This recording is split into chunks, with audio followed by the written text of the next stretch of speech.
Hey gang, it's Powerhouse Pam Waters of Soul Advantage Mobile Notary, and today on Maryland Coins, my special guest is LeeAnne Rodriguez, a settlement officer here in Maryland, big time. She's going to share her journey and also give us some great tips on being a loan signing agent. So welcome everybody, LeeAnne Rodriguez. Take it away, Hey LeeAnne. guys.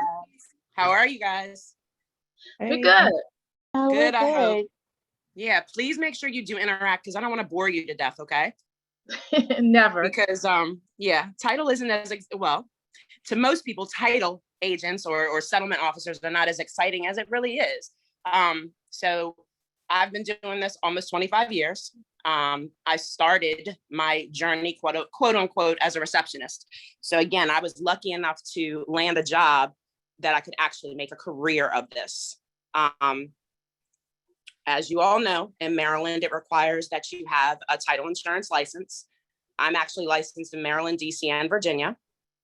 Let's see, what can I tell you? Like I said, I started out as a receptionist.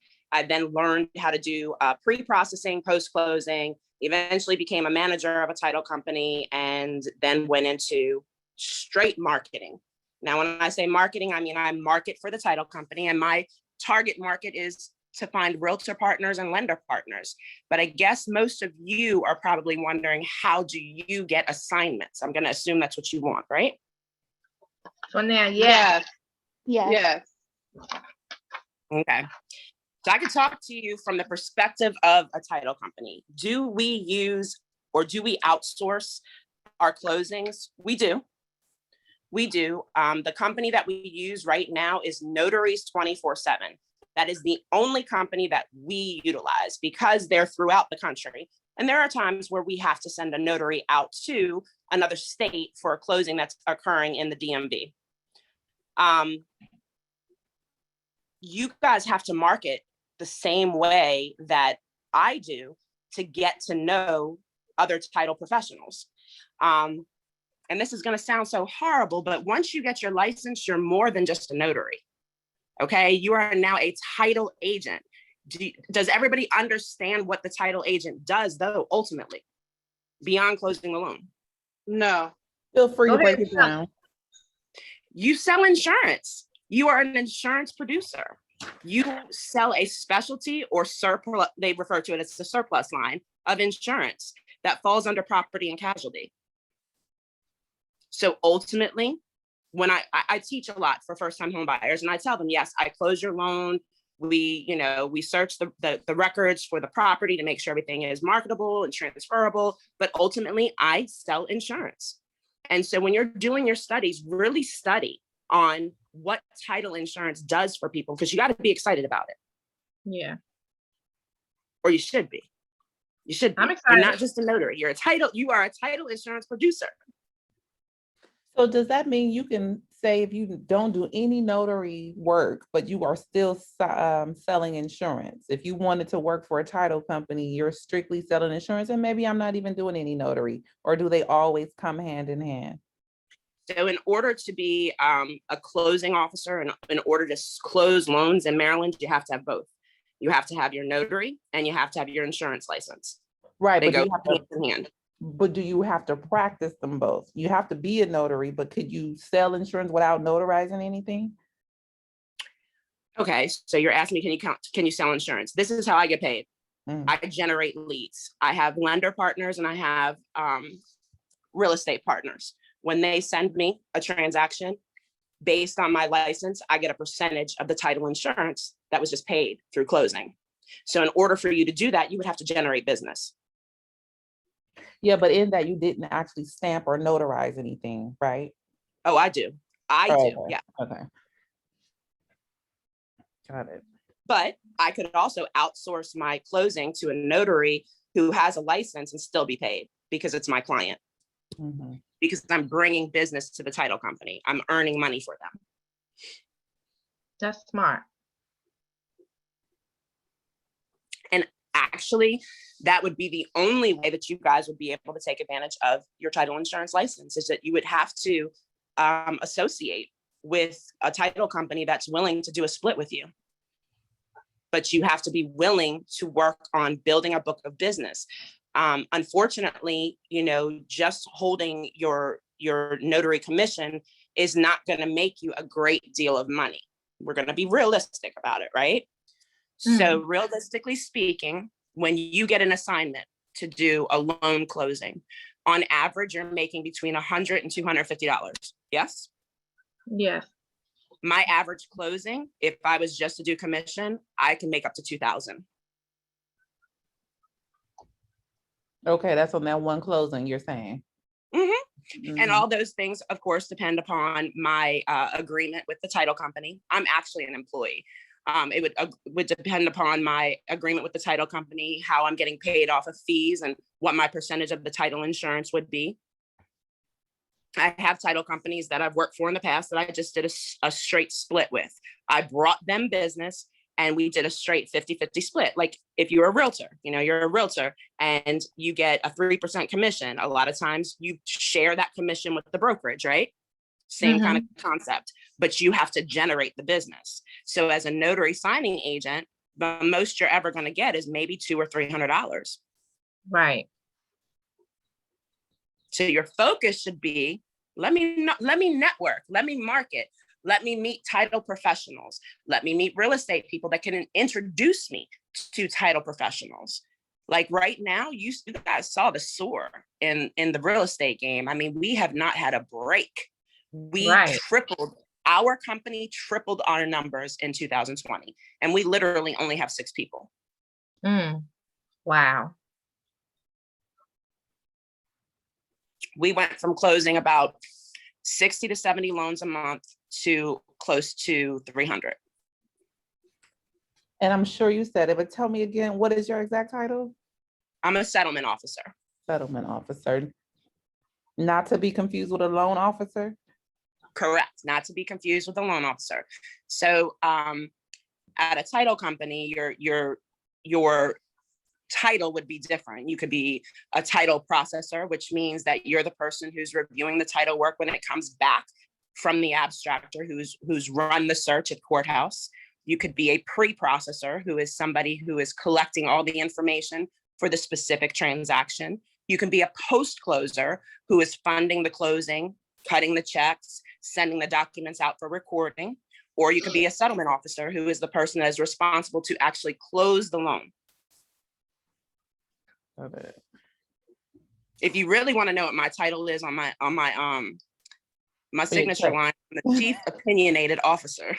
Oh, that's me already. COO, the Chief Opinionated Officer. That's me. Yeah. It's so silly. But that's good to know. And I really, you know, I have been asked to, you know, speak on many panels for many notary groups. And I know what they're teaching you in your loan signing classes and workshops, but you need to focus and think of the bigger picture. Like I said, now we do have a closer in Virginia, a notary, because in Virginia, you're not required to have a title license to close a loan. And this young man made 6 figures last year just from working with us. And that was making an average of $300 per case. But you see that he worked a lot of hours. But if you're going to, and I know that most of you are in Maryland, or if not all of you, if you're going to focus on making this a career or making money, then focus on networking, focus on, I'm not just a notary, I'm a title officer, I'm a title agent, you know, and focus on trying to generate business. You have to network, you have to meet people. And you have to be cautious of how you network, though. And you have to be cautious of how you advertise as well. Because we all know how much money you can actually charge for a signature as a notary. You'll never get rich off of being just a general notary. And you're taking on a lot of, you know, responsibility when you're signing documents for people. I do not use my notary stamp outside of my job. If it doesn't have to do with a closing, I don't care who you are, how long I've known you, I will not notarize a document for anybody. So right now the focus is we will be independent contractors, but you actually work and get a paycheck from the title company. Correct. I'm paid a salary and a commission. So would you say that should be a part of the focus too? Versus If this is something that you truly want to do, then I said yes. I say yes. It is probably, this is an awesome career. Let's put it this way. I've raised 3 children. My youngest daughter will be 16 this year. I've been able to carry my household as a single mom with this career. Now, I'm uber passionate about what I do. I'm very anal, and I'm often referred to as a title nerd. Title nerd. A title nerd, because there's not much about title that I don't know. But yes, you definitely should strive to want to do those type of things, because I'm going to go a step further. With my career and the license that I have, I'm able to do other things outside of closing a loan. For example, I teach continuing education for real estate agents. Now, I could get paid for that. I do it to volunteer, but I have worked for a school that paid me $40 an hour to teach CEs. I also volunteer to teach the accredited first-time home buyer programs. And what I mean by that is, you know how they have in Maryland, we have the HOPE program, which gives money to first-time home buyers. I teach those classes. In DC, they have HPAP. I teach those classes. So there's so many things that I can do and reach people with what I do daily. But I really love closing loans. So that's one of my goals, is to be a teacher. So did you have to have a special credential for that, or that was just based on your experience and then you just created courses? So it's solely based on my experience, and I associated, which all of you can do the same. My company associated with the different associations. We were with PGCAR, which is the Prince George's County Association of Realtors. We were with GCAR, which is the greater Washington, D.C. capital area. We associate with a couple of them in Virginia, and through them we teach. Then we're also members of MLTA, Maryland Land Title Association. I teach through them. Now, as far as the down payment assistance programs, those are word of mouth. Now, all of them want your resume because they want to know that you know what you're talking about. Right. You know, so I teach, a lot of times I'm teaching title insurance classes to realtors and lenders, so they understand what title insurance is. You asked about writing classes. Yes, I've written classes before, but I also teach what's already there. So you mentioned about being careful how you market. I have a business outside of this one, so I do a lot of that. But when you see somebody come to your company or something is put before you, what do you look for? What do you appreciate? So you're talking about marketing, or you're talking about approaching me? Not you personally. Yeah, like networking. Something came through the company. What would stand out? What would be respectable? What would be appropriate? That's a really good question. Because again, I told y'all I'm very anal, so there's probably only a small percentage of my own loans for my own clients that I've ever outsourced. I need communication.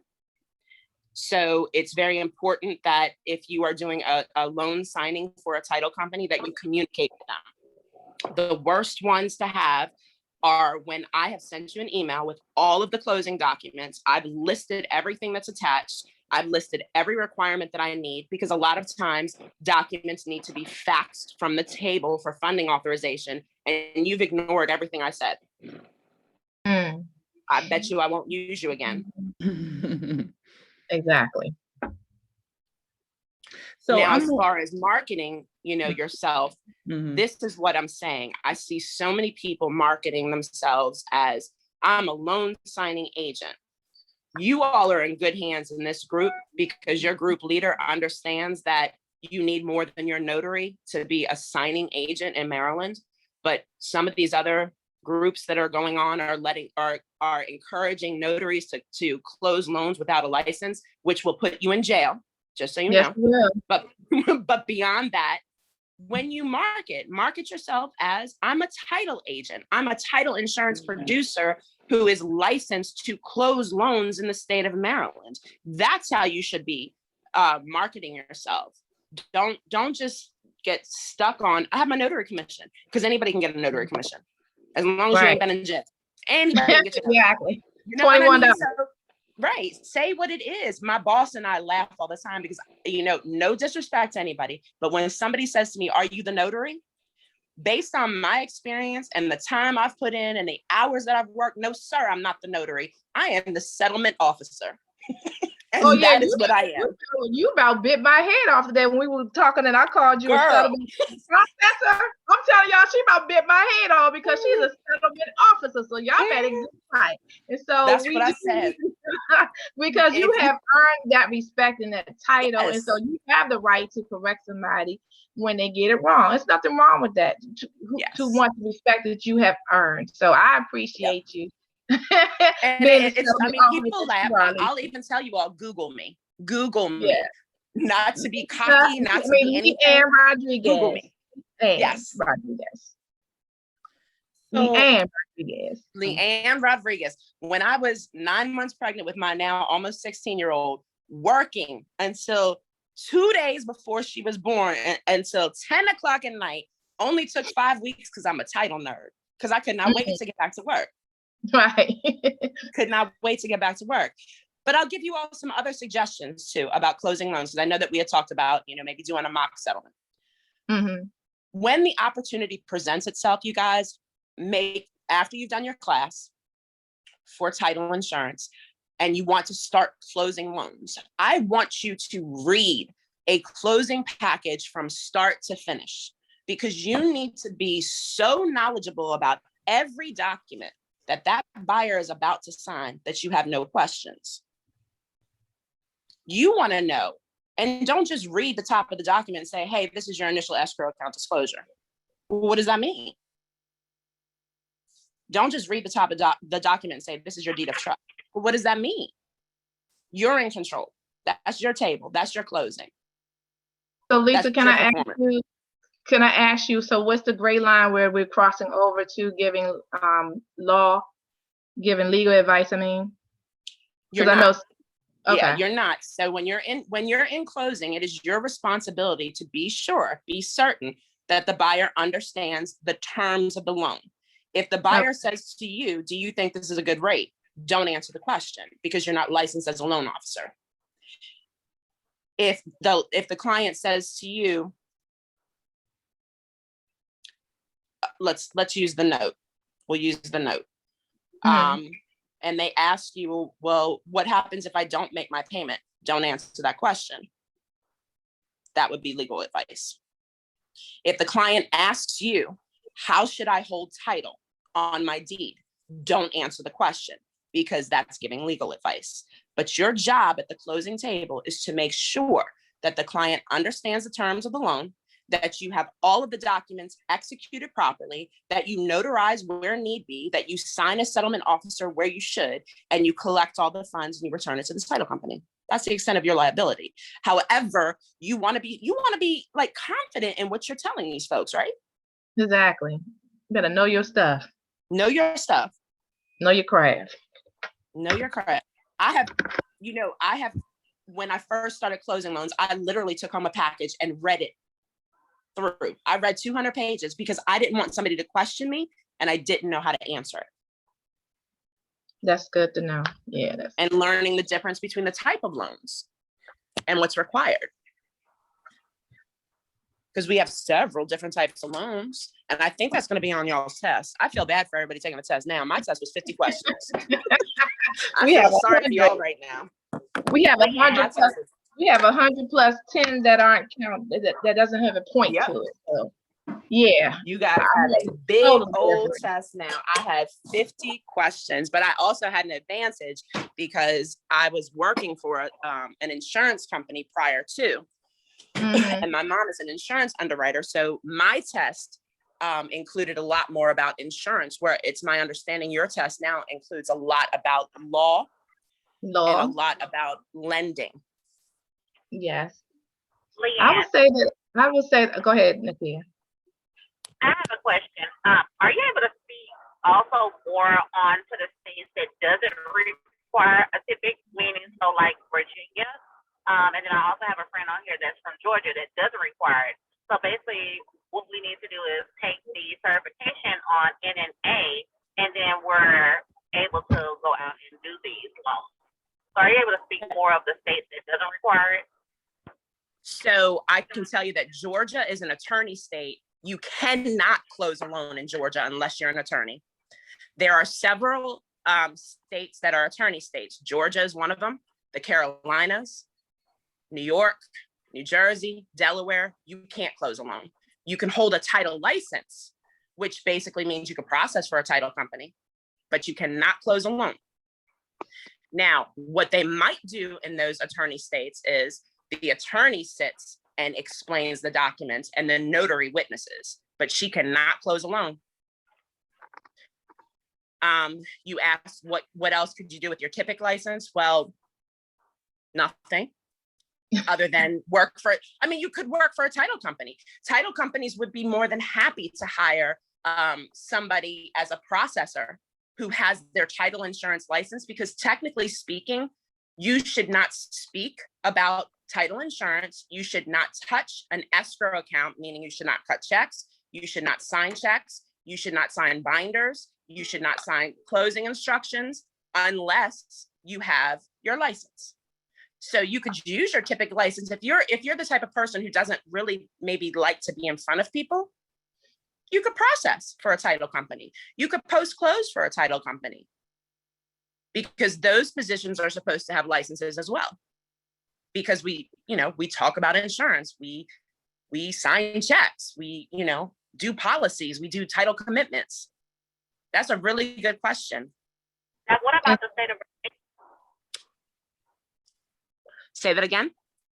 What about the state of Virginia?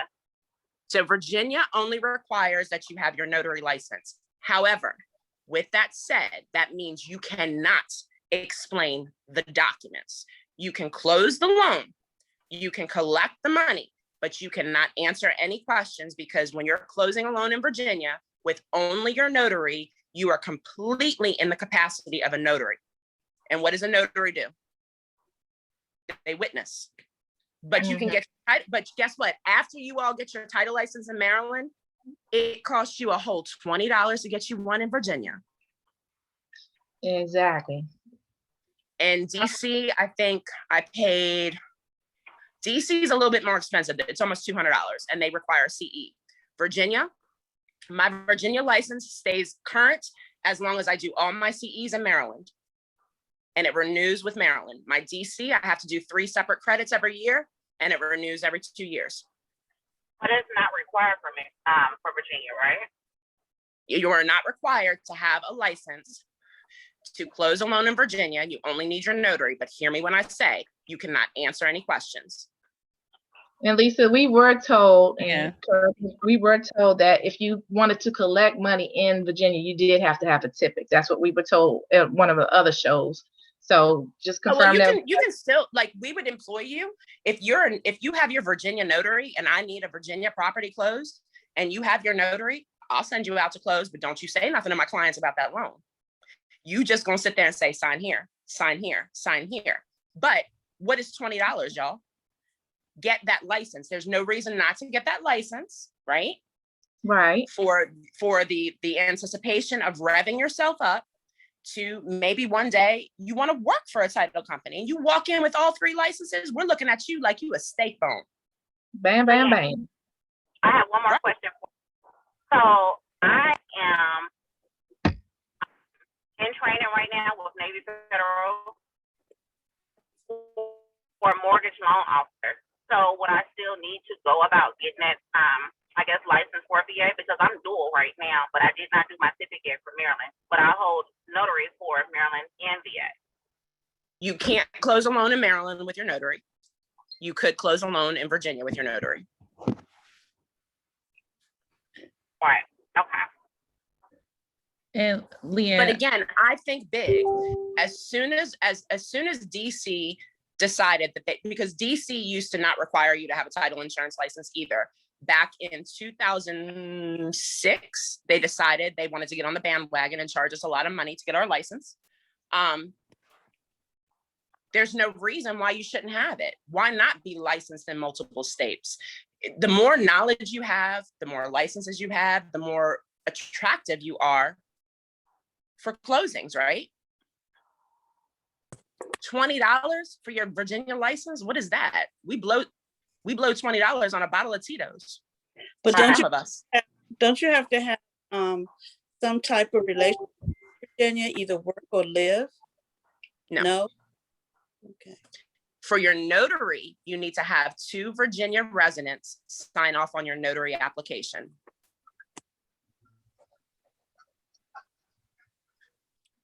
So if you know 2 people in the state of Virginia that will sign your application, that they know you, you're good to go. Oh, thank you. Good to know. Yes, ma'am. So LeeAnne, I have a question for you too. So I heard you say, make sure you're saying you're not just a notary signing agent, you're a title agent, but then you also said you're a title producer. Don't we have to be careful with that? Because there is a title producer and then there's the TIPIC, the title producer, independent contractor. We're under that person, right? TIPIC just simply means title insurance producer, independent contractor. That's all it means. Just With mean you're not each with a one of company. us that, right, with each Okay. one of us that have our title insurance, but your license says title insurance producer, right? Oh, I Your didn't know. license says, yeah, when you get your license, it's going to say title insurance producer. The TIPIC just generally means that you're not associated with one title company, but you still have to be appointed with title insurance underwriters. So if I choose to use any of you for notary services, I then have to appoint you with a title company. So let's go back, with an underwriter. Let's go backwards. Let's talk about insurance. Y'all got a second for that? Mhm. We got a second. Go ahead. All right. So with any line of insurance that you sell, it does not matter whether it's life insurance, car insurance, health insurance, you are an independent agent. You truly do not have the insurance to sell. You have to associate with a title insurance underwriter. That would be like Kaiser, State Farm on that side. For title insurance, we have title insurance underwriters. You guys are going to hear these names when you're closing loans. Fidelity Title Insurance, Stewart Title Insurance, First American Title Insurance, WFG Title Insurance, Old Republic Title Insurance. When you begin closing loans, you are then appointed with these underwriters to sell insurance on their behalf. I'm telling you, your license gives you the opportunity to earn commission. My title company has a split with our underwriters. What they are, I don't know. But let's just use it for argument's sake. The underwriter might get 5% of the policy. Our company might get 95% of the policy. From that 95% of the policy, then I get a percentage of what's left based on my commission agreement with my title company, because I brought in the business. So you are a title insurance producer. I would put on my, and if you're not associated with a title company, I would put on my signature line, licensed title insurance producer, independent contractor. Does that answer your question? Yes, ma'am. My other question is, I think most of us, or I'm gonna speak for myself, I'm trying to not do so much 9 to 5 and be more of a do things at your leisure, right? But of course, still be able to pay your mortgage and everything. So I know that you are 9 to 5 with probably more than that, a lot of hours, but with this company, what is your life like? Are you able to work as you choose, or you are committed to a time frame of working? So again, that's the beauty of putting in the years that I've put in. My position does not require that I have to go into an office. My schedule is my schedule, and I am blessed because I get both the salary and I get commission. I do not have to report to an office. My responsibilities are to market, which of course was placed on hold during COVID, and close my loans. That's all I'm responsible to do. Now, based on the volume that we have, because I do have a background in processing, I will go into the office, but I'm not stuck in the office. I'm not stuck in the office. And in my particular company, like I said, we have 1, 2, 3, 4, 5, 6 employees, 1 1099 and an attorney.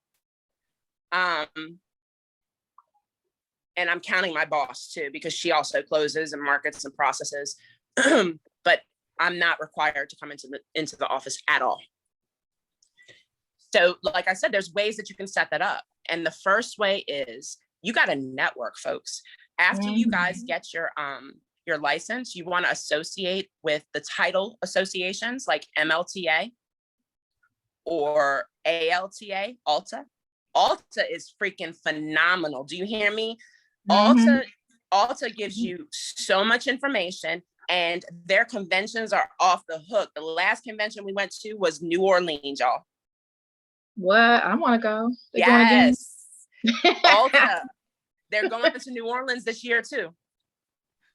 Oh, if you're going, Lisa, LeeAnne. Girl. LeeAnne, if you going, if I call you Lisa one more time, LeeAnne, if you're going, I'm going. I'm not playing. We had the best time. This weekend. I am going with you. But this is Maryland Coins with LeeAnne Rodriguez. If you have just joined, this is very interactive. So if you don't have any background noise, we welcome your questions and your communication with LeeAnne. So take your mutes off and let's talk to LeeAnne Rodriguez. Go ahead, Alicia. Bowman. How you doing, Ms. Bowman? You have a question for LeeAnne? No, I was just listening. Oh, okay. You popped up. I'm gonna say, ask me anything. Ask me anything. Look, I'm trying to tell y'all. Look on my Facebook. I have a networking group. You all are welcome to come in, and even if you just are looking to see, my networking group is called LeeAnne's Real Estate Coffee Chat. I created this probably about 7 or 8 years ago, where we would meet twice a month.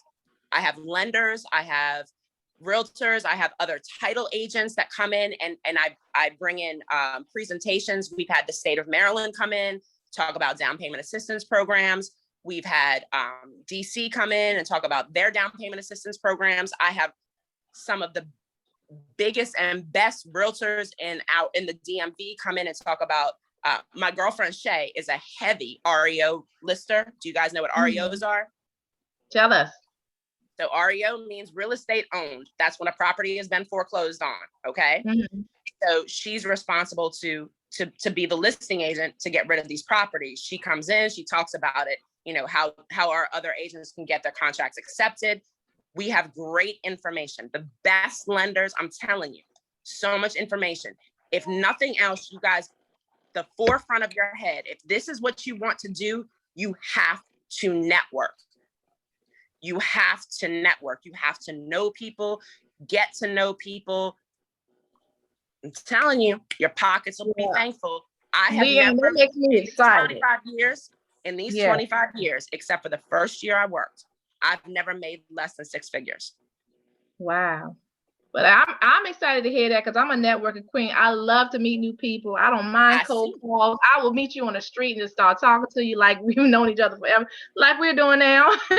Yes. So I'm excited that, that is like most of the things you have to do is networking. So I'm down for it. And I know there's a lot of people in here besides myself who are ready to let their boss go, fire their boss, or start the next chapter of their life. Because I'm 51 and I don't want to be on somebody's chopping block at this age. I need to start today, which I started actually last year, to map my life out so that when that time comes, or even before then, I'm already set and walking in my new adventure. Absolutely. And for the people that just signed on, again, you are not just a notary. You are going to be a licensed title insurance producer. Embrace it. Embrace it. Embrace it. I'm ready for it. Who else is ready for it? Who else is excited about what LeeAnne is saying to us today? I am. I am. Yes. I have a question. Sure. I have a question for LeeAnne. Yes. Yes, I already have my title license. I passed last month. Congrats. And thank you. I wanted to know about working in a title company, as far as I don't have any experience processing or, post-closing, because my background is in accounting. So how do I get into, working for a title company? I do have my license, so with no experience. that is what is so difficult, especially right now, because of the Yeah. volume of business. There, a lot of companies are not hiring people without experience. I'll tell you, for us, we just hired two young ladies without experience and trained them from the ground up. So a couple of things I'm going to tell you to do: create a LinkedIn profile. Yes, I have that.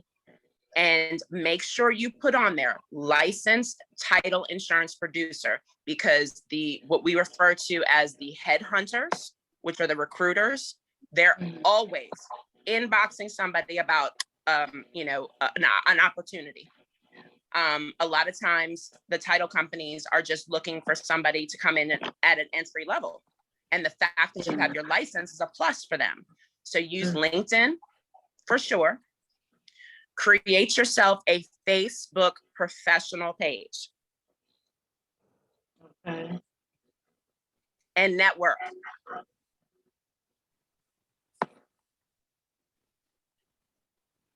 So Lisa, how do you feel about somebody emailing you just out the blue with their information? Are you usually open to that, or you specifically, and then in general, how do they feel about us reaching out to them through their emails? Do you want me to tell you the truth, or you want me to lie? Yeah, no, I want the truth. That's why I'm asking you. We delete them. Because we have been overloaded in the past year with people, and this is what pisses me off. They're sending their email, they're sending their information to us. We clearly have on our profile, on our website, everything. We're licensed in Maryland, DC, and Virginia. Why is somebody from California asking me, do I need their notary services? Because they used to sign an agency. That's all. And it's like, it's the same email. It's like a form email. We delete it. I'm telling each one of you, you probably want to associate with Notaries 24/7, because again, that's the company, that's the only company that we use to outsource. Okay. Because they're highly professional and they do not play when it comes to the closing packages. So with their web address, is it Notary just 247, or is it written specifically? It's literally Notaries, and then it's 24/7. Oh, you all should definitely sign up with them once you get your license. We, as a matter of fact, the young man I was telling you about that made 6 figures last year. Yeah. We stole him from Notaries 24/7. We stopped going through them and just started working with him directly, because he was bomb. He was absolutely fabulous. His paperwork came back exactly the way we asked for it. He was very flexible with his time, and he was highly rewarded. My boss treated him just like she treated the rest of us. He was bonused at Christmas because he was that good. That's good. So tell us about, do you feel like that it's oversaturated? Because I've heard that so many times that this loan signing agents is oversaturated, and being a notary in general is oversaturated. What's your thought on that? It definitely is, because I think that a lot of people have the notion that you're going to make all this money. You're going to step in, you're going to get your certification that says I'm a certified notary loan signing agent, and you're going to make all this money. That's not how it works. It's really not. Like I said, no disrespect to the notary. Okay. However, your notary is not going to make you money. Your license is going to make you money. Your ability to network and your ability to gain clientele. You know what? The young lady that asked me the question about working for a title company, here's the thing. Get yourself involved with some lenders or some real estate agents that are willing to send you business. Then you come to the title company and say, hey, I've got a guaranteed 5 loans a month. Guess what? They're going to take you. Exactly. They're going to negotiate with you. And even if they don't give you a 50-50 split, even if they gave you 20% of fees and title insurance, it's still more than $200, isn't it? It sure is. It sure is. It sure is. And that's good. $200 is a good amount, because I see a lot of people complaining that they're only getting $50, $75, and $100. So even if they get $200, it's still, So for us, when we outsource to our notaries, we pay $175 for you to close a refinance, and we pay $200 for you to close a sale, and that's with both parties, with the seller and the buyer. Now, I mean, if you can do your schedule that you can do, 5 of those a day, 5 times 200 is not too bad. Yeah.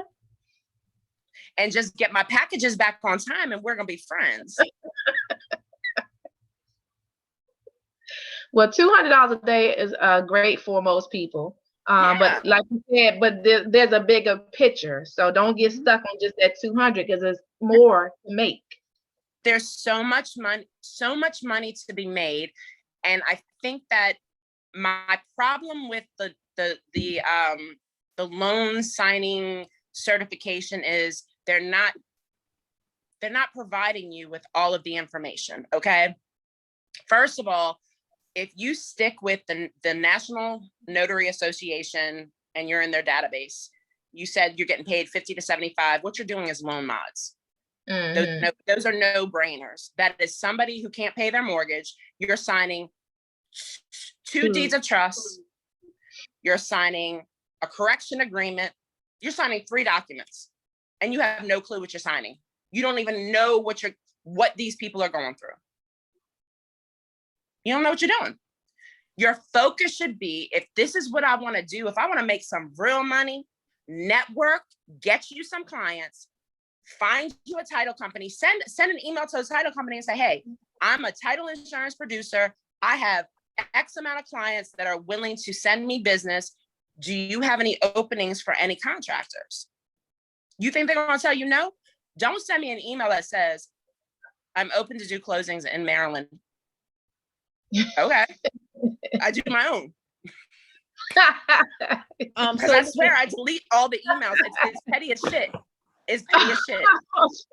LeeAnne, let me ask you something, Sue. So if a person is interested in coming to work for the title company, or even work with, not for, but with, are they always looking for you to bring business, or are they looking for you to execute business they already have?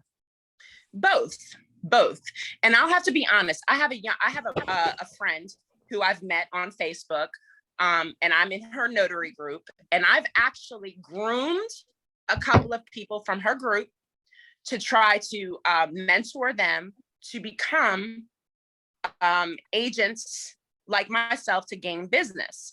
But if, for example, when you all are licensed, when you get your licenses, I will give you all my contact information.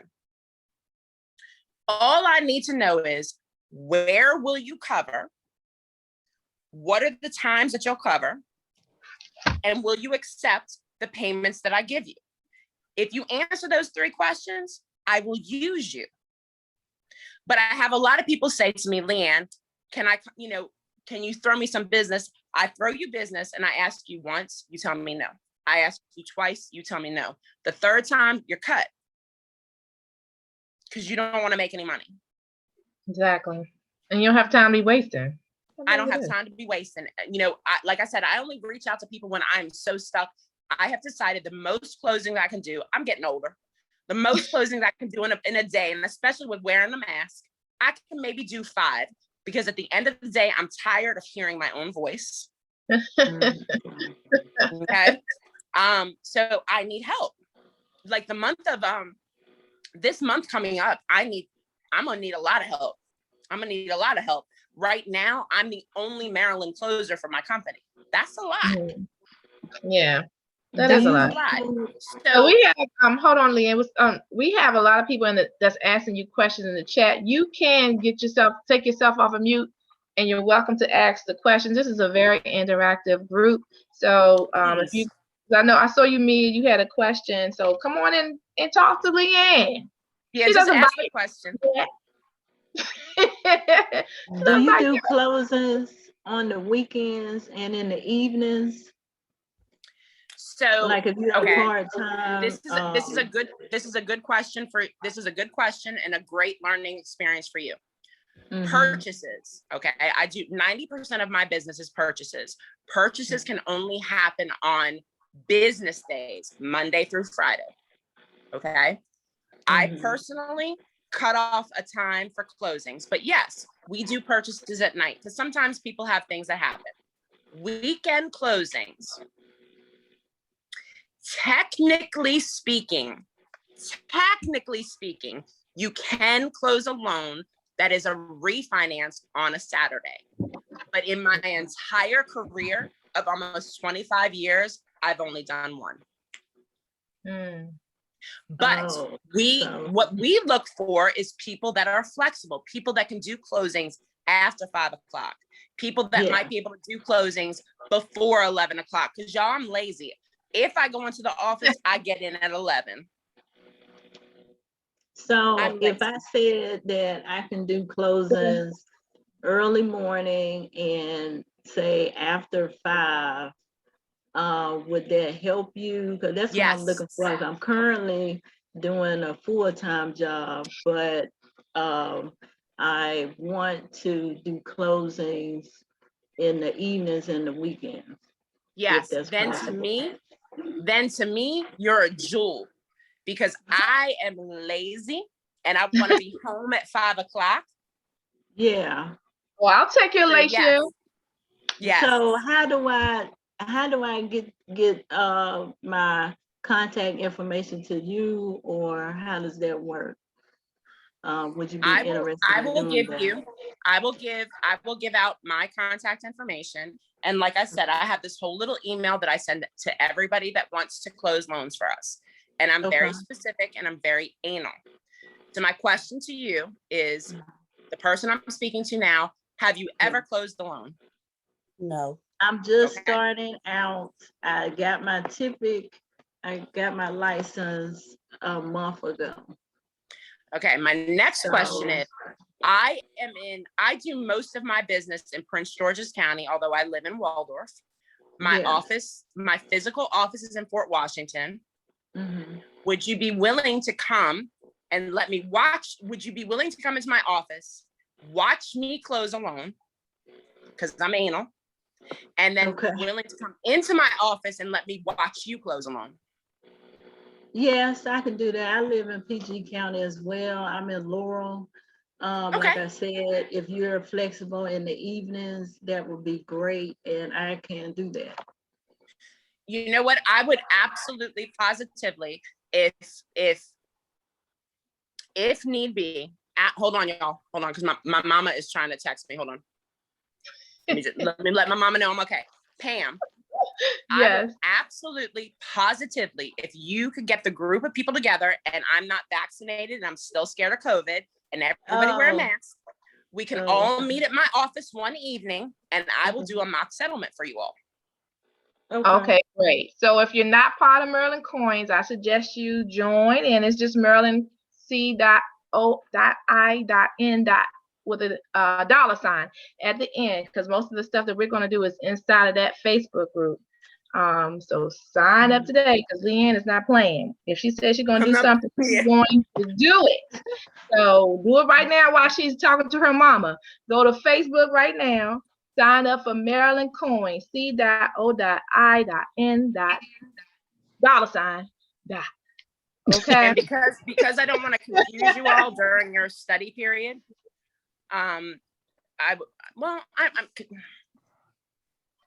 it could be whenever. It could be whenever. If you can we could do, I would be comfortable, you and me and 5 other people. So we could do 5 people at a time, could come to my office, and we will do a mock settlement, so I can show you exactly what I say, exactly what I do. You could take your little notes, so when you're ready to close your loans, you're gonna close exactly like me, because the horror stories of closings taking 3 hours, nah. My closings are 45 minutes with a buyer and a seller. LeeAnne, what time were you planning on doing this? Was this in the evening? I can do it in the evening. Like if I get advance notice, but look here, because LeeAnne likes to come home and drink her Tito's. I need a confirmed 5 people that are willing to come to my office in Fort Washington. We will sit in my conference room, and I will show you how I close a loan. Somebody can pretend to be the buyer. Somebody can pretend to be the seller. Somebody else can pretend to be the agents, and we will do a closing. You can take notes on what I say, And again, I encourage you all to read an entire closing package. You need to read a deed of trust. You need to understand the difference between a deed and a deed of trust. I want to encourage you to learn the difference between the different types of loans. We have several types of loans. We have FHA, we have conventional, we have VA loans, we have our rule loans, which are USDA. There's so many different types. I want you to learn the difference between a cash transaction and a transaction that has a loan. What's the difference between a hard money loan and a traditional loan? What's the difference between a short sale and a traditional sale? There's so many things that you need to know. One more thing. Do you get any business from VA? Okay. Y'all gonna make me talk about myself and y'all gonna be like, this is the most conceited woman I've ever met in my life, right? No. So I do a lot of volunteerism as well. I volunteer for everything. In the beginning of the conversation, I said how I volunteer to teach for DC first-time homebuyers and Maryland first-time homebuyers and Virginia first-time homebuyers. But I also volunteer on this organization called VA Rep, literally VAREP, Veterans Association of Real Estate Professionals. For the past 6 years, I've been the director of education. I have generated a good amount of business just being associated.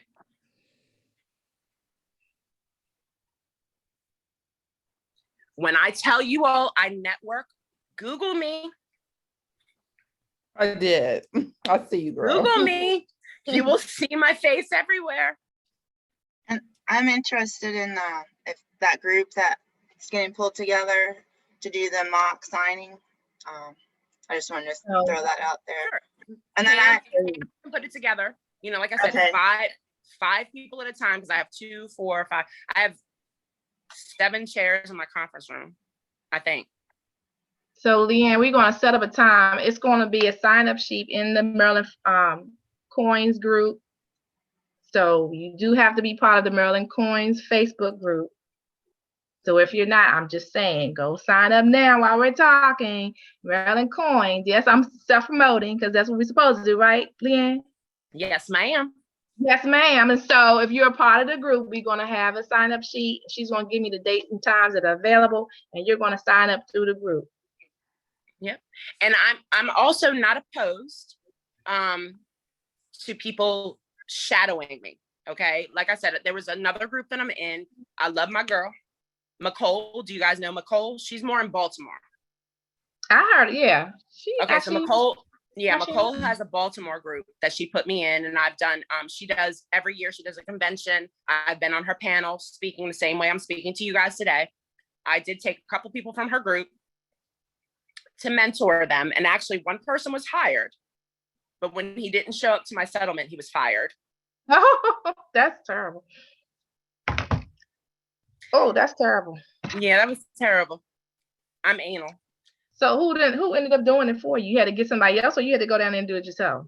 Girl, I was, I'm trying to remember where the settlement was supposed, I can't even remember where the settlement was supposed to occur, but I ended up having to do it remotely. And I was hot. I was hot because I had my own, like I had 3 settlements going on, and I needed him to cover this one settlement. And he forgot.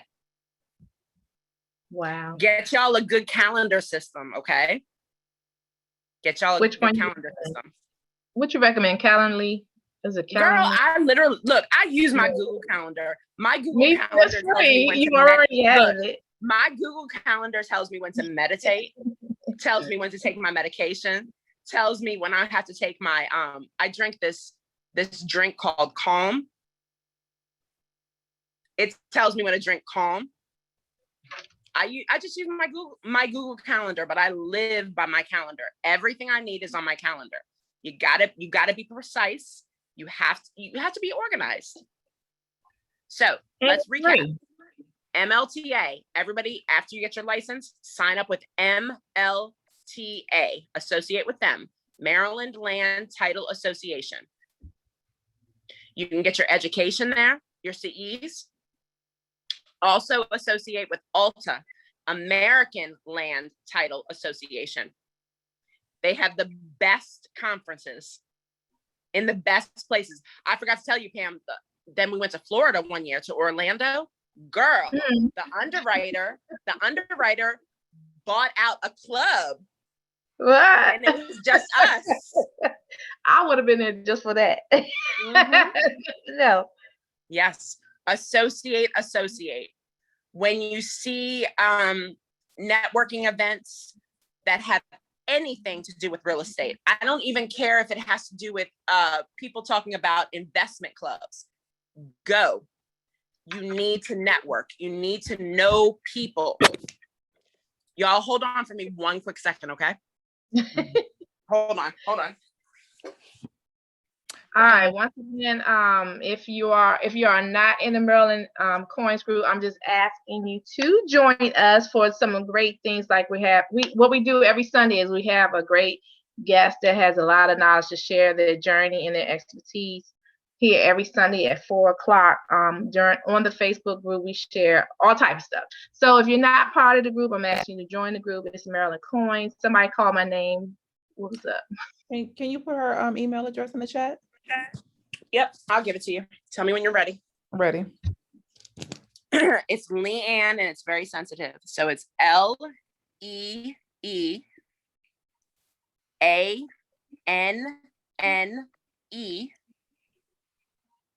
at settlewithpride.com. If you forget any of my E's, it will not make it to me. Okay, Pam, this wasn't as bad as I thought. I told you, girl, we was gonna have fun. It's just conversation. That's all. I was like, what do they want to know? We want to know a lot. We want to know everything. So I do appreciate your time. You didn't have to, but you did anyway, and I really appreciate you. No, and I can't wait to go party. Anybody else have questions? Don't be shy. Ask me anything. I'm telling y'all, when I tell you I've been in this game forever, I have survived the crash. I had a question earlier. So I also got my TIPIC in April, and I'm on the Eastern Shore. So I actually work in healthcare for myself, and I was wanting to be a general notary to help people that just had home births, and I ended up getting a bunch of calls over here because it's a rural area. But I've noticed some people say I needed over 300 signings to accept any jobs, or that I needed more experience, but not tell me what experience. And some of these people are out of state where they don't need an actual TIPIC. Don't put on the couch. The signings. So I'm wondering, I tried to say, well, we did the training and we got a license. Will that be of any help? So that's where. So that's why I tell you guys to associate with notaries 24/7. I don't know what the requirements are, but as long as you understand what the requirements are in our state, your notary commission, your title license. I don't know why they would require you to have so many signings. I mean, how are you supposed to get experience? But Eastern Shore is good because I do have some closings and I'm afraid of bridges. So I don't drive over a bridge. Yeah. And I do have some work up that way. I've gotten used to driving over the bridge, but yeah, I figured I wanted to make a presence here since I know a lot of people are on the other shore. So yeah, you too can email me. Like I said, if you guys email me, and especially when you get your license, because when you email me, I need you to include your title license and your notary commission. Technically speaking, you don't need to have E&O with us because we would have to cover you under our E&O, but that does not mean that you should not have a policy, okay? I'm not telling you not to, but if you close for me, you're covered under our E&O policy. But those two things, I need to know what areas you'll cover. I need to know what times you're available, and I need to know that you're going to agree to the payments that we're going to give you. $175 for for a refi in home and $200 for a sale, and that's both sides.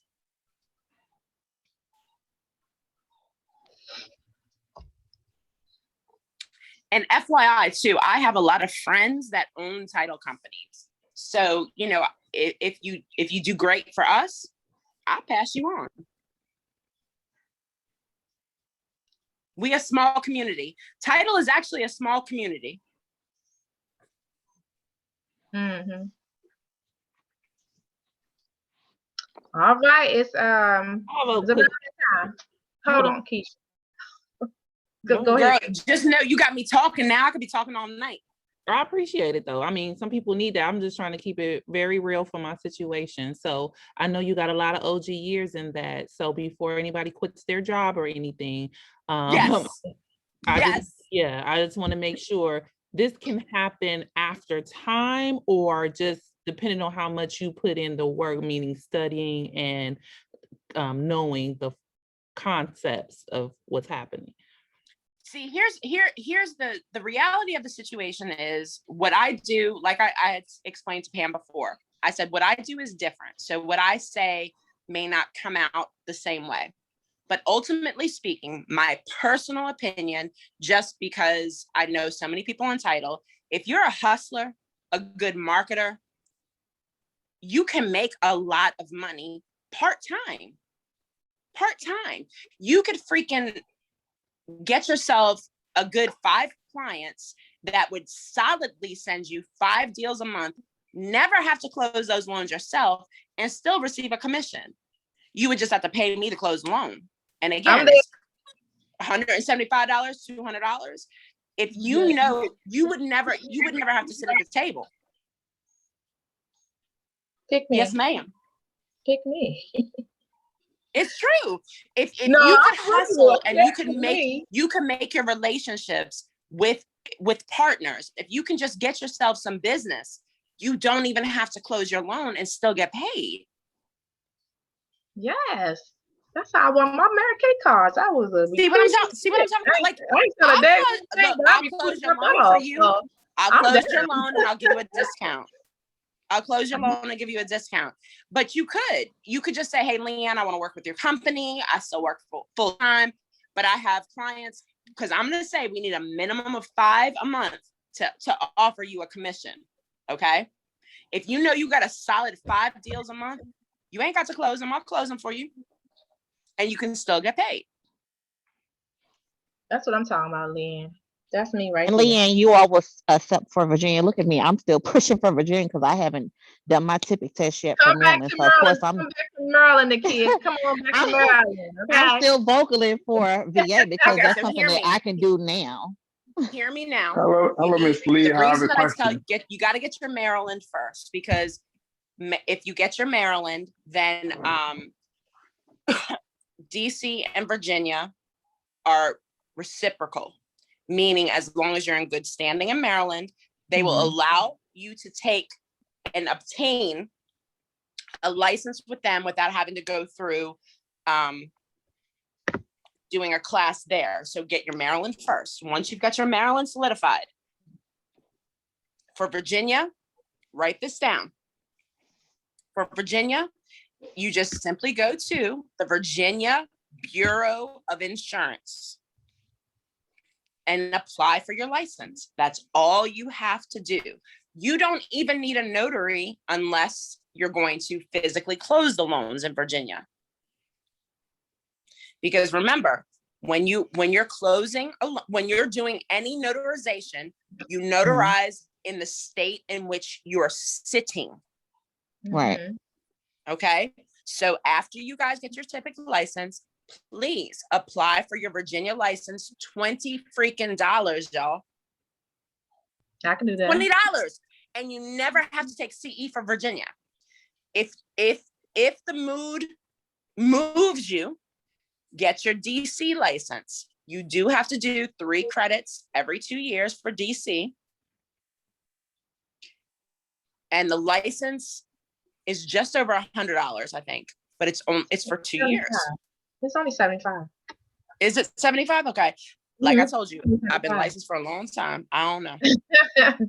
It's only 75. Thank God. Are you sure that's not the notary? Oh, sorry. I wasn't listening. That might be the notary cross, No, don't but the come for title me. insurance It's license, I for think, is me. a little bit more. I think the title insurance license is over $100. Oh, okay.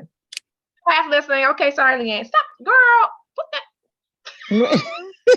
I have a question. Y'all sure you want to be We- settlement officers? Yes, you have a question. Who has a question? It's a guy. Hello everyone. Frank, how are you?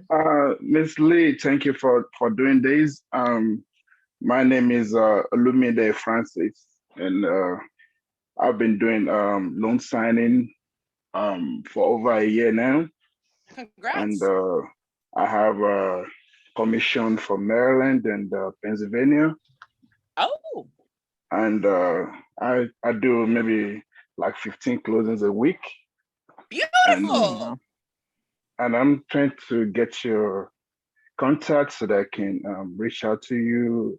I mean, I cover the Hartford County, Baltimore area. I go everywhere in Maryland. That's what I need. I need Baltimore because LeeAnne does not drive to Baltimore.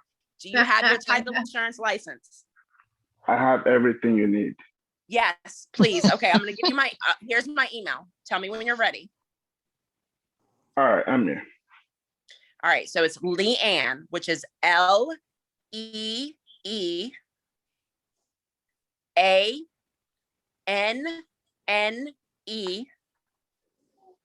at settlewithpride.com.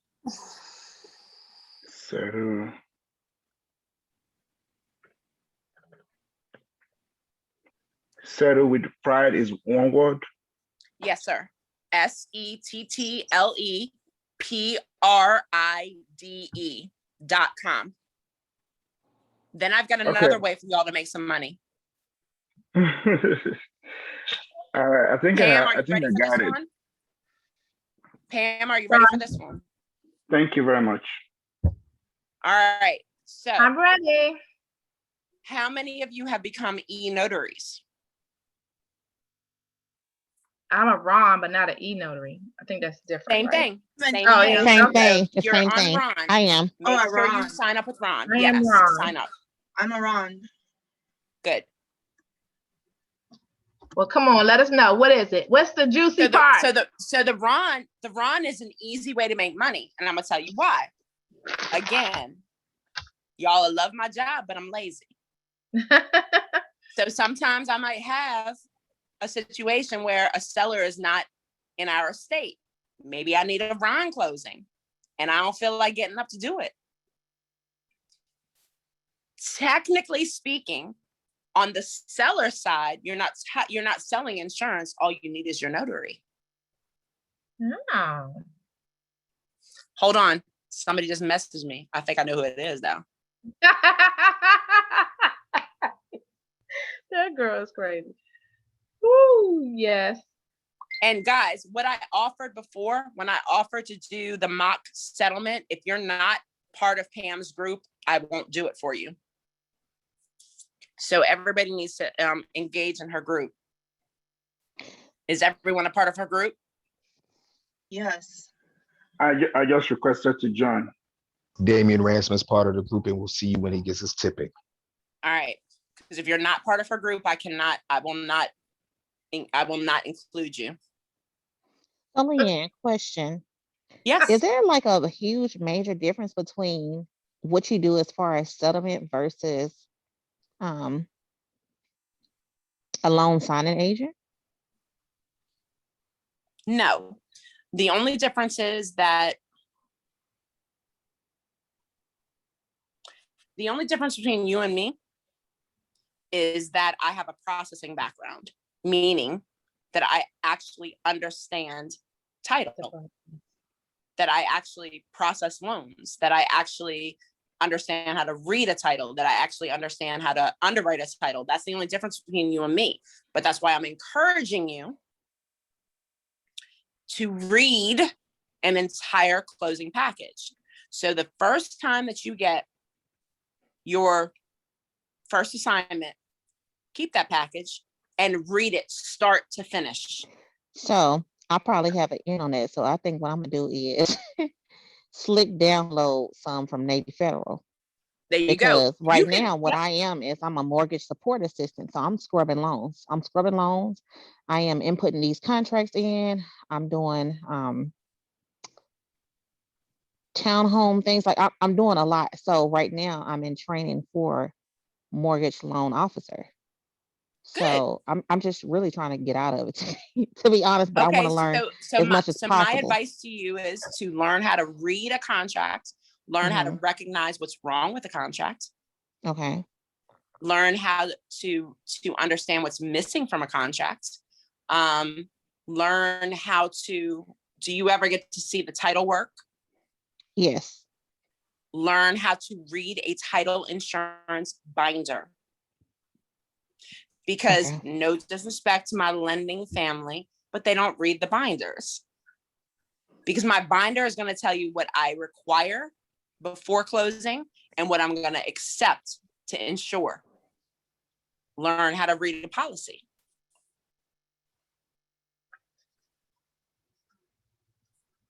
Because remember, what are we people? We are title insurance producers. Title insurance. Can we say that together? Title insurance producers. Title insurance producers. Title insurance producers. Yes. Say that Do not forget that. That's an accomplishment. Like I said, anybody can get a notary as long as you ain't been to prison. You're right. $21 in Maryland. That's it. That's it. Every 5 years. But it takes a little bit more to get your insurance license and be appreciative of it. Yes. Somebody posted a question, but I don't know how to look at them. Hold on, let me see it in the chat. I don't see anything. I saw something pop up a minute ago. Hold on, let me see. I did. Let's open it up. So if you haven't asked a question, if you have some questions, some concerns, or some compliments for LeeAnne Rodriguez, I'll ask you to unmute yourselves, because she has given us a lot of gems and time. And go ahead, somebody came in. Alicia, you gonna ask a question, or you just popping in again? No, I wanted to ask a question. I raised my hand. I use that little function on the Zoom thing. So I apologize that I just zoomed in. I'm late to the meeting, but this is fantastic information. I am from Virginia, and I know Pam from my old Mary Kay days. She's a fantastic person. She's awesome. She's a go-getter. So when I saw her pop up on my screen, and I've been sitting on this notary forever, I am an association manager. And so as a courtesy, many times more often than not, I offer my notary services to the owners that live within the community. I don't like doing that because I'm not comfortable with that. I don't know why. I don't want to do it. And so I've chosen not to do it. I always leave my notary supplies at home. So it's not free, first of all. And I don't feel comfortable with some of the things that I am notarizing, even though you don't look at them, but you do look at the documentation. I'm not comfortable, and I don't want to take a risk with that. But my husband has been encouraging me for about a couple of years to go mobile notary. And now you guys are giving me all these nuggets, all this information. I don't even know where to begin, except for I have a Virginia notary. So when you say E&O, are you talking about E&O insurance? Is that what you're talking about? Okay. And I have to study. Let me tell you a story. Yes, ma'am. I'm gonna tell you a story. So like I said, I've been in this game about 25 years. I know a young lady that did 18 months as a notary because she notarized documents that she did not verify. So your notary, when you become a notary, you become an officer of the court. It is your responsibility to verify everything: IDs, witnesses, signatures. I do not use my notary stamp outside of my job. My notary is simply for closing a loan for somebody buying a property or selling a property. Gotcha. So I don't ever speak on, you will never catch my notary stamp on anything that does not have to do with real estate. Okay. She did 18 months Wow. in federal prison. Wow. Oh, I'm too dark and chocolate for that. It's not worth Girl, my It's hair not don't look working, real though. good in braids. Mm-mm. My Oh, forehead too big for braids. So what I've opted to do because of that, and that's how I feel, and I've seen the horror stories. My daughter is in entitlement, and she's now become a notary. She's in DC. So I told her I'd get on this call to try to get some information so we can move forward. I'm all about the LLCs incorporating ourselves and making sure that we're business, about generational wealth. I'm way past that. So we are always thinking about how are we going to use our intelligence and the things that we work for so hard for other people. How are we going to make it work for us? And this COVID thing has taught us a major lesson. I'm not dependent on nobody else except for what I have and what God has blessed us with. That being said, you know what I opted to, LeeAnne, is I only notarize things that come from our general counsel speaking to collections and affidavits thereof, because I'm notarizing the signature typically of a senior manager, or I'm having my signature notarized by somebody else. But I don't do anything rinky-dink for these owners because I don't know them. I don't know where they're coming from, and I don't trust their documentation. And I'm out here in Virginia where the demographics is largely Middle Eastern, so I definitely put a stop to it. Virginia is a commonwealth, and that's all I'm going to say. That's right. That's right. That's all you had to say.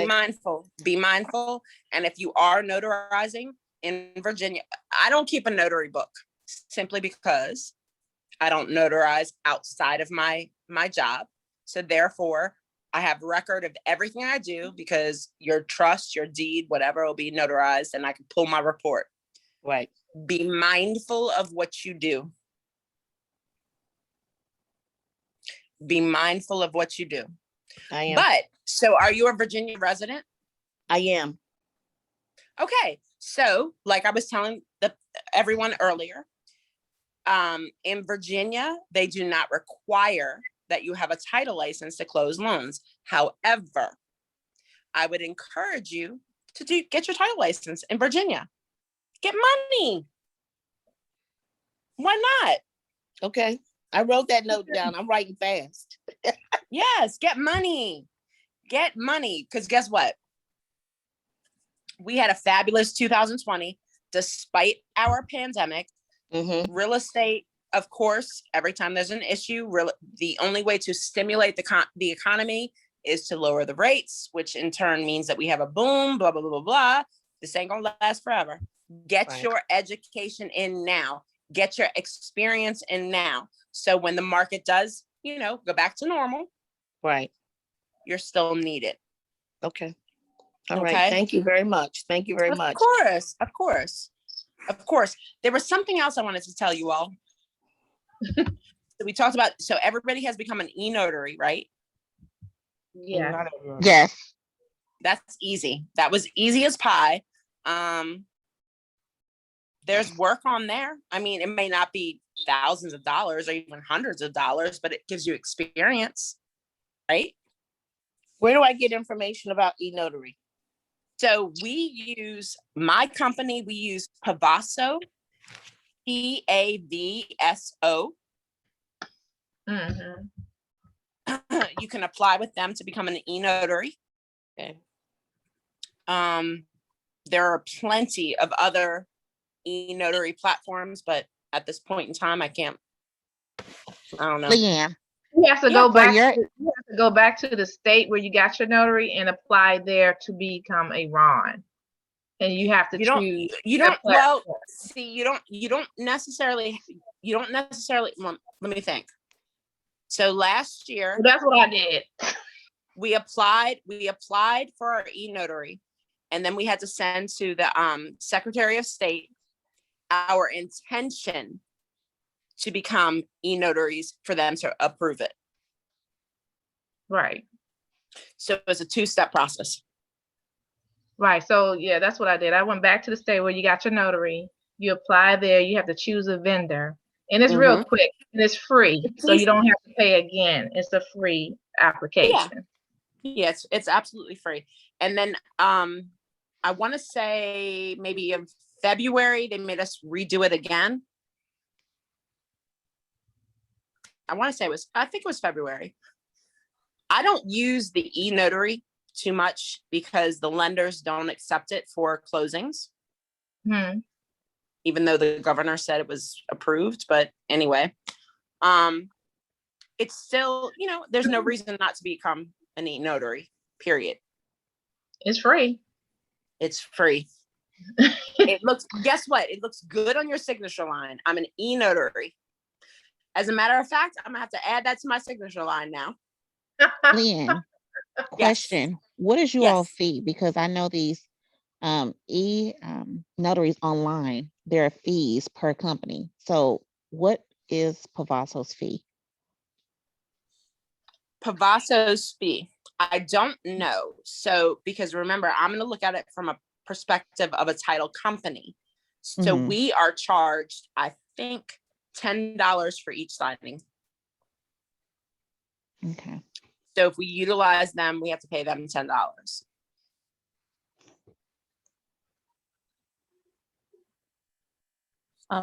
We've used it a couple of times, but we used it a few times because I have, we have some clients that were, you know, like out of the country and we needed to do this. So we didn't have a choice. We have a lot of people on here, but no questions. I always have a lot of people have to throw Pam into a hizzy, so I have a question. What did you just say, Keish? Okay. I said I've always got a question, but I don't want to throw you into a tailspin because I know it's other people here.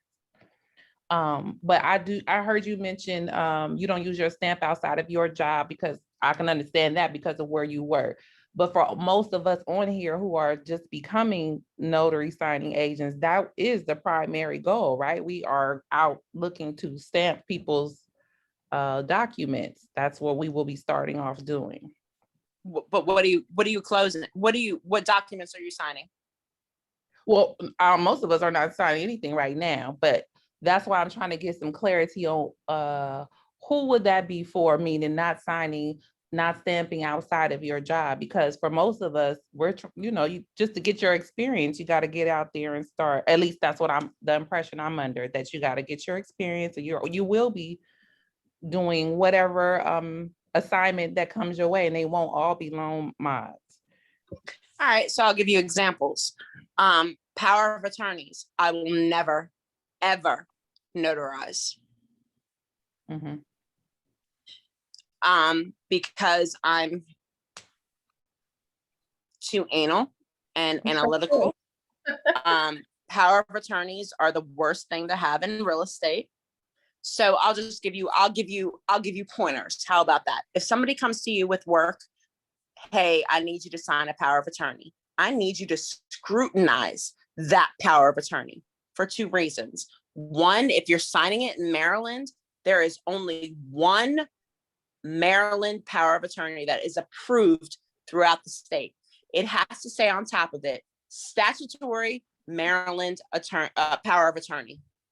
Write it down. Number two, it has to have two witnesses. That means you're notarizing it and somebody else is witnessing that signature. Number three, when you're sitting with the person that's signing, you better ask them questions and make sure they know what the hell is going on. I had a power of attorney that was presented to me. Okay, probably, well, let's put it this, Obama was in office. It was a Black woman. I said, who's the president? She said, baby, I don't know. She was not in her right mind. I did not notarize. Every minority in the world knew Obama was the president. She held her pen upside down. She had Alzheimer's. I was not notarizing her document. Well, there are questions that you need to ask, and you have the right to ask. Right. Be very, very, very, very, I can't express this enough. Be very leery of power of attorneys, be leery. Okay.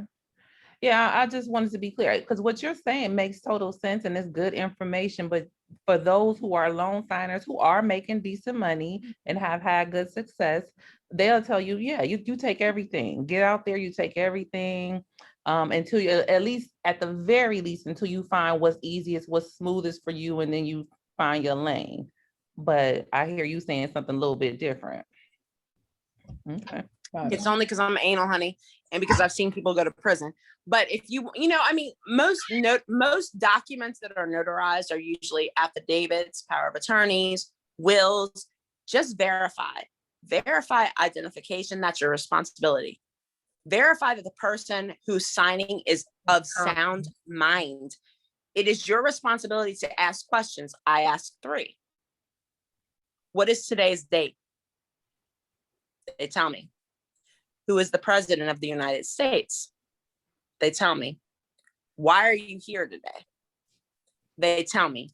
If they can't answer those questions, I'm not notarizing. Mm-hmm. It is your responsibility to ask those 3 questions. Date, president, why are you here? Remember, when you're doing notary work outside of closing a loan, you're an officer of the court.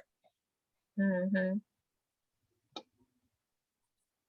So how does that work if you, like, how does that work if you, for instance, I've been a notary for 10 years and I do the basic stuff. I've never even heard of loan signing until a couple of months ago. But I recently notarized something for one of my rehab patients. She was an elderly lady. She answered all my questions perfectly fine. But what happens if you find out later on, after that signing is complete, that she had been diagnosed with some sort of mental, she was incapacitated, but she answered all your questions. You don't know her, you just met her, you asked her questions. Does that, if you find out she had a problem later, is that covered from your E&O? I don't think so, but I can't attest to that, because here's the thing. In the medical, in speaking about notarizing things for people medically, I would require a letter from their doctor before I would notarize. That's me. Okay, that's good to know. Learn something new every day. Absolutely. So you keep it in your file. Family asks you to notarize a power of attorney. Not a problem, but I need a letter from their doctor to say that they are of sound mind and body before they sign this document. Mm-hmm.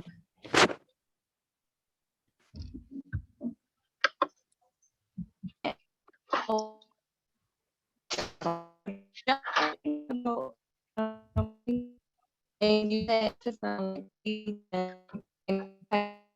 I can't hear you. Y'all talk about using power of attorney to sign deeds and any other real estate document. You have a question about that? I said, have y'all talked about it? No, we haven't, but as a title company, we scrutinize it. Okay, because I know the deed question comes up a lot in some of the groups. Can you kind of talk about that real quick, and the different types of deeds and the deed of trust? So if a seller is using a power of attorney to sell their property, I'm going to scrutinize the power of attorney. Number one, it has to be the Maryland statutory power of attorney. There's only one power of attorney that is authorized in the state of Maryland since 2010. So it's been enacted for 11 years. If it's not the right power of attorney, then we have to just decide if it meets the statutory requirements. If it does, then we have to ask for a letter from the doctor to say that at that point in time, the person that signed it was of sound mind and body. Power of attorneys are the worst, because that actually is one of the highest title claims, power of attorneys, forged. Is that Michael? How you say your name? Michael. I've seen you. Go ahead, LeeAnne. I'm sorry. No, that's it. We don't like power of attorneys. We don't like power of attorneys. I had a husband one time trying to tell me he had power of attorney for his wife, and she was out of the state, and she wanted to sign a deed or something with her signature, and I'm like, yeah, no. So you know what? If you're presented with that scenario, you need the original power of attorney and a copy of the principal ID, and I would verify it. I would call that person and say, I'm calling to verify that this power of attorney is still in fact correct. Because a lot of people don't even realize that, you know what, when somebody gets power of attorney, when they die, the power of attorney is dead. It doesn't exceed their life. It dies with them.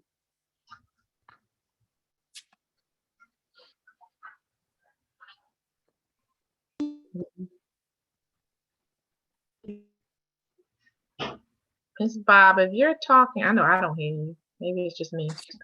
No, I'm not talking. Can you hear me? No, not you. I thought Miss Bob was talking again. Oh. I saw her picture, but I didn't hear her talking. It's just me. Don't mind me, LeeAnne. Anybody else before Keisha coming here? Because you know she goes. And she has a right to, because y'all ain't asking. Hold on. Somebody has a Bob question. was saying goodbye. Is it like, I know who you are, Michael Bob, Michelle Bob. I know who you are. What'd you say, LeeAnne? Did Keisha leave with us? Look, I'm trying to get back over here. I don't know where the hell I am. There we are.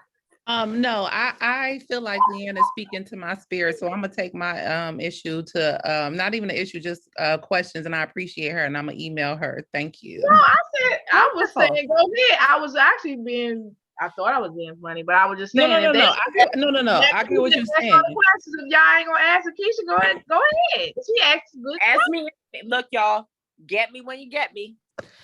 Because most of the time I'm not. Yeah, you said something about me. I ain't get mad. I let it go. I'm just saying. Yeah, ask me. You know what? And remember this: no question is dumb. Ask anything you want. Yeah, you're new. Right, and because I am running a separate business right now, my questions are more, I'm not trying to count your pockets, but I hear what you say. You have multiple children, you run in the house and everything, and I have one child and I'm running the household, and I just want to put things in perspective. You know what I'm saying? I know you are doing this for a long time, but for the new people, because I'm in a lot of groups too, don't think you just can quit your job, because I can't stand my job right now. But that's the truth. That's the truth. Run out.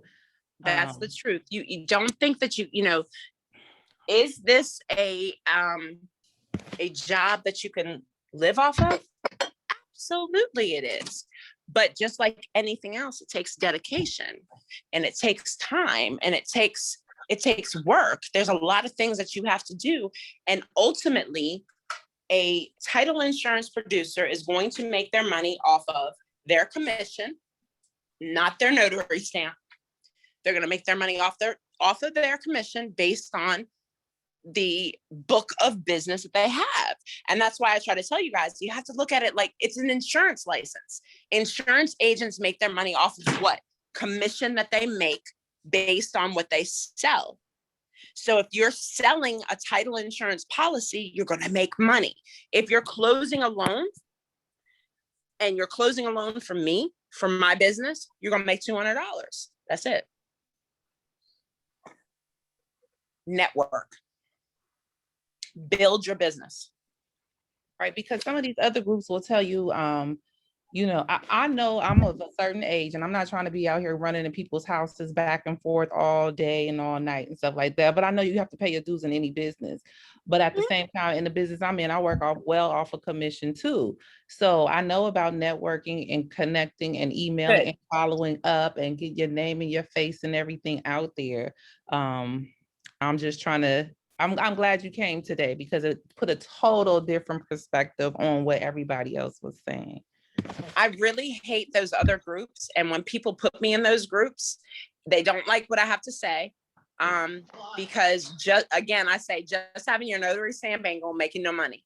Like I said, I make an excellent living off of what I do. But like you said, I've put in my time.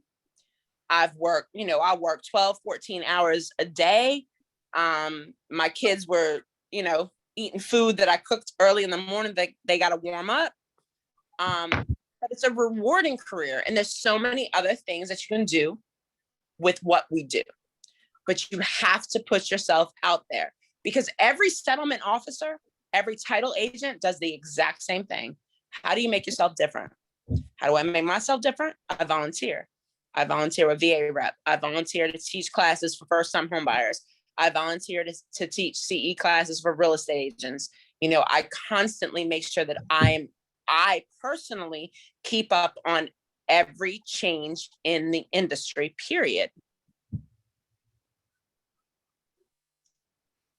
And it comes with time. There is not one class on this earth that could teach you everything you need to know today to be okay.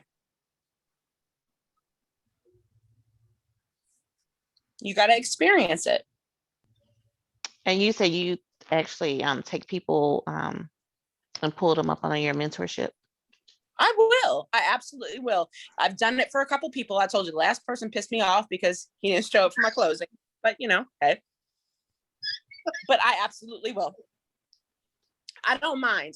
And the reason that I became a title agent was when I bought my house 20 some odd years ago. When I went to closing, my real estate agent, I was his first transaction. Oh, my lender didn't show up to closing, and we bought VA. So when you bought VA, you don't have to put down as much as Girl, they're all the EMD. worst. Well, we only had to put down $500, okay? But we borrowed the $500 from my parents. So when we got to the closing table, the settlement agent, like I am now, was like, sign here, sign here, sign here. This is your cash that you're getting back. It was less than $500 because I was told I was getting my $500 back at the table. I said, that's not right.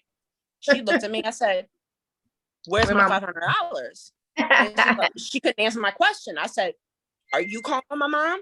Because I'm not. Because I borrowed the $500. I ain't telling her she ain't getting it back. Who calling her? She was so cold and so matter of fact. My thought process was, I never, ever want somebody to sit at a closing table making the biggest purchase of their life to feel alone, uneducated, or to leave my table not knowing what they've just done, period. My people know everything when they leave this table. 45 minutes, you're out. So ain't no questions. Off of that, was that person, let's give and take, saying that that person didn't know, were they legally supposed to tell you, or were they legally supposed to tell you to speak with your loan officer about that? No, she clearly needed to explain to me the debits and credits of a HUD, because that was back then, of a HUD 1. You need to explain to me, this is your debits, these are your credits. This is how we got to the bottom line. That was her job. She chose not to explain. She chose to simply say, sign here. I don't play them games. If somebody in closing says to me, well, LeeAnne, I put down $5,000 as an EMD. Why am I still bringing $10,000 to the table? No problem, Ms. Smith. There's a difference between your required down payment and your closing cost. Your required down payment depends upon the type of program or loan program that you're utilizing. Your closing costs are negotiated at contract. So if your agent did not negotiate enough closing cost help, you're responsible. And that's also stated on their contract too, because there's an amount that they're supposed to give prior, and within 5 or 15 days after closing, there's another amount that they should. So your earnest money. So when you execute a contract, you give what is called an EMD, or an earnest money deposit. That simply, in a nutshell, says to the seller, I'm really about this property, whether it's $500 or $10,000, right? Then that's credited to you at settlement, but that has nothing to do with what your lender or your loan program requires. It's not counted. So for example, if you're using a FHA product, FHA requires 3.5% of the sales price as a required down payment, regardless of what you put down for your EMT. It doesn't matter. You still have to bring 3.5% to the table. On top of that, you have your closing costs. Right now, we're in a seller's market. They ain't giving up nothing. You're paying all your closing costs. And that's what a lot of people don't understand. And most of these loans that are being processed right now, there are no call outs. Pretty much. Pretty much. So, anybody have any more questions? You got a lot of people on here, Pam, with no questions. All muted. Because you have said it so great. Nicole, my girl Nicole on here. I'm trying to give you a compliment. You just cut me off. But anyway. I'm sorry. I told you about my friend Nicole. She on here. She asked a question. What are you talking about? You didn't know who she. No, that's how I haven't. I'm so dumb. I don't know how to say this, Rob. I didn't know how to say Nicole is my girl. That's Nicole. My girl. Okay, you said Nicole. I said Nicole. Charge it to your head and not to your heart. Nicole, yes, Nicole is my girl. That's my girl right there. She knew about that person in her group that we hired, but it ain't got nothing to do with her. Stop telling her business. Yeah. Nicole, I was my calling girl. you too. I know who you are, Nicole, Bob. I know who you are. I just didn't know how to say your name, but I know who you That's are. my girl. Call you too, okay, Nicole. Well, you gonna awesome. have to send me a Well, I seen you on YouTube. Pam, I don't know. Pam, you and Nicole need to collaborate. Okay. We Okay. do. Cool. Did she say You no? and Nicole need to collaborate. She went out. Yeah. She put herself on Nicole mute. is the real talk. Nicole is the only other person I have ever done something like this for. Because we here. Okay.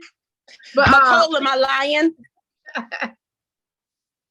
She is the only other person I would do this for. Yeah. Well, I like We to like hear from, quality over quantity. Exactly. Yes. I'm with you on that. Yes. I don't care about the numbers. The people that's here should be here, and they needed to hear what was told today. That's all that matters to me. I hope they got some, good pointers. Again, Oh, all I they can did. say is we are not notaries. We are licensed title insurance producers. Marketing is very important. And Yes. networking is key. If you can't network, don't even bother. I like to hear from Nicole. What does she do? Where can we find her? Give me some nuggets from her. Keisha. Nicole, where you at, girl? She's gonna be one of our guests. Keisha, you always trying to get ahead of what I'm trying to do. How will I know? I'm just trying to absorb. Because sometimes you just go with the flow, girl. Just go with the I'm flow. having a mom Sunday. I'm actually usually working today. I seen your post earlier. I was like, dang, I forgot. I hope I didn't miss it. So I'm glad that it's actually, I don't know if it's going over time, but I'm glad that the call is still on. I think we went over. I run my mouth. We are in our after party time. So yeah, we're still here though. We're still here. But I'm glad you came in also, because I've seen you. So I know you powerful too out there in Baltimore. We're actually all over Maryland. So I've seen you, and you was actually on my list. I just didn't know how to say your first name. So I didn't want to get it wrong. So let me tell you what. Nicole stays on top of it. Exactly. I've seen her on YouTube. She's one of my favorites because there's not that many people in Maryland that you can find on YouTube who give you some great information. So I thank you. I've never met you personally, but I want to say thank you because I have seen your YouTube and they were very helpful and informative. So I appreciate you. You can say thank you later. Yeah, I'm not going to turn my. You guys have definitely got to collaborate. Today, you guys have this definitely got to collaborate. So I would love to have you back as one of our featured guests, just like LeeAnne is doing today, because definitely you are a big player in the game of Maryland. I do appreciate the things that you have put out for us, because it's so hard to find someone out there that's willing to share their experience without thinking that we're going to take away from you and what you accomplished already. It's enough money for everybody. Absolutely. And that's why I do what I do. Yes. Yes, You yes. know what I do. Everybody that's on the call might not know who I am and what I do. It's Well, go not ahead, my because moment people to want to plug. know. So Everybody you wants to know. know how to reach out to me. Girl, I've been messing up everybody's name today. I done called LeeAnne at least about 20 times a day. Oh, well, I answered. You can get on me later. Get on me later. Don't do it in front of everybody, okay, LeeAnne? I answered, though. Don't do it here. Okay, we do it later. But does anybody have any other questions? Yes, one more. How do we find you on Facebook? LeeAnne Rodriguez. Not Lisa, but LeeAnne. There's a lot. Hold on. Look. There shouldn't be. Look at my face. Not my hair. I reposted No, my you're Facebook. part of the group now. My hair should look the same. My hair should look the same. But you're part of the group now, so they can find you through the group, right? Yeah. So you don't have to search. Go back to the group and you'll see LeeAnne in the group. Why did that person go to prison again? I missed the second part of it. Okay, so what she did, she was working for a lender, and her boyfriend was a loan officer. And this was back in the day where the loan officers did not have to be licensed. And he was handing her documents to sign, to notarize, and they were forged. She did 18 months. When I tell you that your notary stamp means something, you can be called to court. And she only got 18 months. Everything. No. If there's a variation in the name on the ID versus the name on the document, do not, a lot of times I'll get somebody who the document might say junior, their ID doesn't say junior, I'm not signing it. Good tip. If I cannot verify who you are, I'm good. I don't care if you're buying a house or selling a house. I don't care what you're doing. If you cannot prove to me who you are, I'm not signing it. Just be mindful. Don't feel sorry for people. Well, when I was born, my mom didn't put junior on my birth certificate. Guess what? Robert James Jr. and Robert James are two different people. I'm scared now because I just did a signing. The person's military ID had her name spelled TH and her Maryland ID was TE, and then her social security card matched one of those. And I took a picture of all three since two of them had, the two different ones had her photograph, but now I'm really scared. You should be. You should be, because they need to match their identity, period. If there's any variation in the name, I will not sign.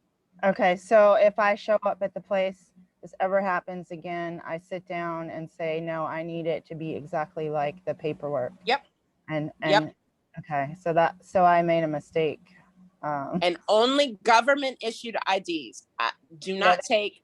I had somebody try to give me his BJ card. I was like, bruh. You said BJ.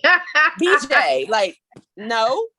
I need your birth certificate. I need your government issued driver's license.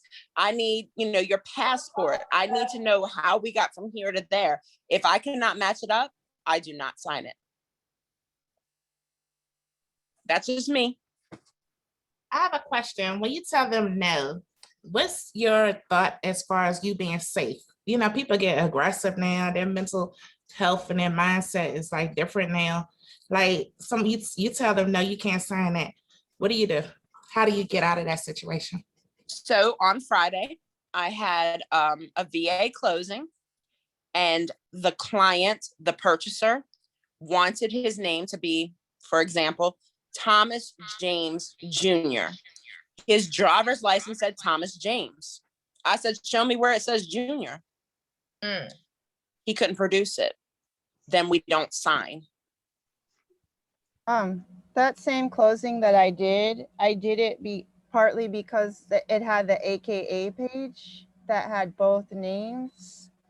So I don't know. I mean, if that still sounds like a red flag. She had the also known as, and she had her. It should be a red flag because the juniors and the seniors, the first and the second, those all can be a completely different person.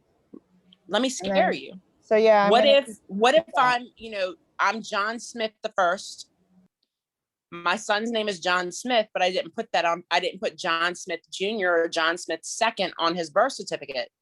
There could be another John Smith II. And he just took this loan out in his name. I don't sign. Am I afraid of people? No, because at the end of the day, this is my closing. This is my closing table. The money is in my escrow account. It's up to you to prove who you are, not me. That's true. Because I'm not getting stuck with no damn loan because you pretended to be somebody else. I'm good.